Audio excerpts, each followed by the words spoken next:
Assalamu alaikum, Mufti. What is the ruling or best practice as it pertains to administering the Shahadatain to new converts, reverts?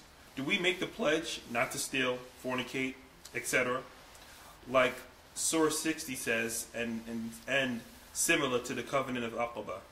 Or is the Shahadatain enough and we walk them through the rest as they grow or go along? I would humbly say that these things were for the Prophet ﷺ, for them to swear, for them to make an oath to do certain things and to avoid certain things. That which is apparent is that this was specific to the Rasul ﷺ.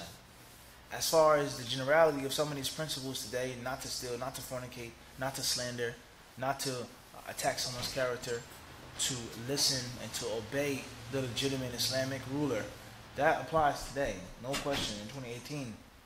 And wherever that applies. But that oath and that pledge was given to the Prophet ﷺ, and them meeting each other, and the secret meeting in Aqaba, so on and so forth. That doesn't apply today. Alright? If someone can accept Islam without having anything to do with any type of ruler or leader or government, and the list goes on.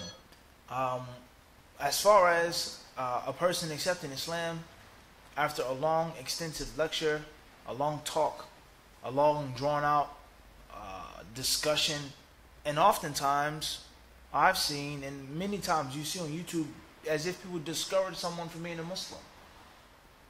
If you watched it, you may say, well, I don't want to become a Muslim now. You can't do this, don't do this. Are you sure you want to do this? Do you know what you're getting yourself into?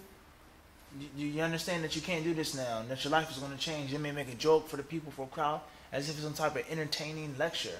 And that, in my humble opinion, is totally wrong. Give them the Shahadah. Even though, and that's, we can talk about that. Giving someone the Shahadah. Is that mandatory? Does someone have to be given a Shahadah to become a Muslim? Or can they just mere witness themselves? Do they have to actually verbally say it in front of somebody else? Or is it sufficient for them to know it, to believe it, and to bear witness? And what's the purpose of saying it with the tongue verbally in front of other people? Living in a secular society. Living in a Muslim land in which we know this person is a Muslim. His blood, his honor, his wealth, his property is sacred. He's not Darul Harb, he's not Harbi, he's not a Dhimmi, he's a Muslim. That doesn't exist in America. If you smoke weed, drink alcohol, do whatever you want to do, you can have 20 girlfriends. You my next door neighbor in America. I can't do anything to you. I can't beat you, tie you up and flog you. I can't cut your hand off if you steal rubu' dinar for sa'idan. So we have misunderstanding of many of these principles. So giving someone a lecture, discouraging them about Islam is totally wrong in my humble opinion. Someone says, I want to be a Muslim, Bismillah, repeat after me. Khalas.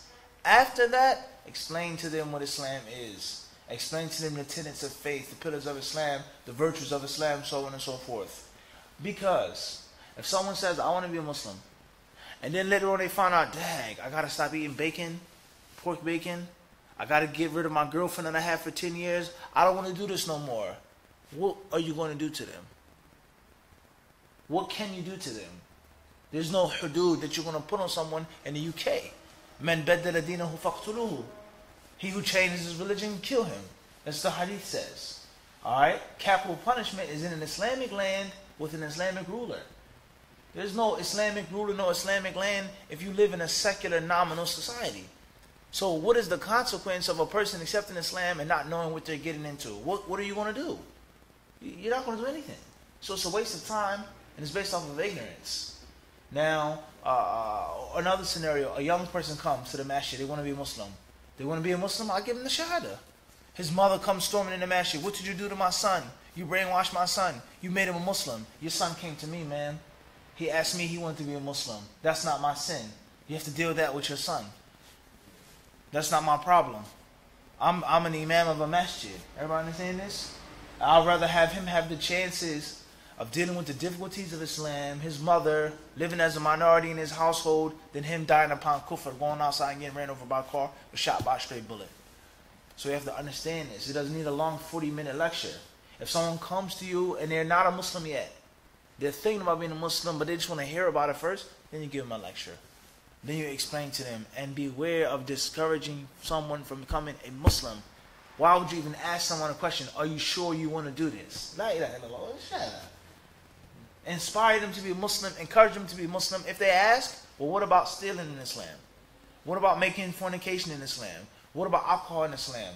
What about this in Islam? I read that you can beat women in the Quran. Does it say that? That's one thing. You explain to them based off of what they already know and what they have a doubt and concern about. If that's not the case, you call them to Islam, you invite them to Islam, you get them to say the Shahadatain, and everything else will gradually fall in place. Secondly, how many Muslims have been Muslims their entire lives still and fornicate? How many brothers don't lower their gaze when they go outside and they see uncovered women? And they've been Muslim their entire lives, and they read the Quran. So is there a Muslim who's perfect, who's free from sin, who's free from error, who's free from fault?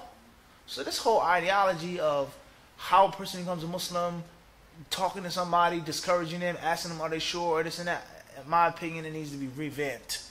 It needs to be ramped. And that's why the Prophet ﷺ, he says, whoever Allah wants good for, He gives them fiqh of the deen.